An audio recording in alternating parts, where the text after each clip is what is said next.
Popolare di Vicenza, peggio di Monte dei Paschi di Siena, un giudizio come un macigno che non arriva dall'uomo della strada, ma niente meno che da Fabrizio Viola, amministratore delegato dell'Istituto Berico e consigliere strategico di Veneto Banca, ma anche ex AD proprio di Monte dei Paschi di Siena. Il suo intervento ai microfoni di Radio 24. Francamente l'ho trovata peggiore nel Veneto rispetto alla situazione del Montepaschi della fine del 2011 e la differenza sostanziale è che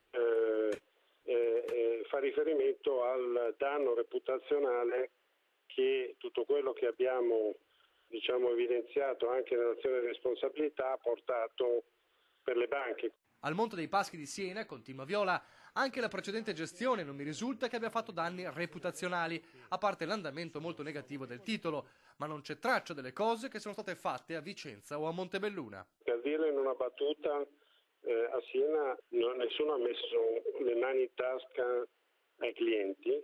Intanto si profilano gli orizzonti, a partire dai 6,5 miliardi di euro individuati dalla BCE per la ricapitalizzazione precauzionale della Popolare di Vicenza.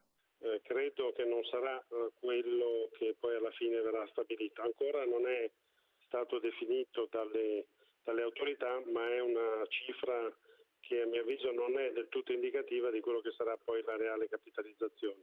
Per arrivare all'auspicata fusione. C'è bisogno che il progetto di fusione dia vita a una banca più solida rispetto a quelle che sono state, alla solidità che hanno dimostrato le due banche singole, più efficiente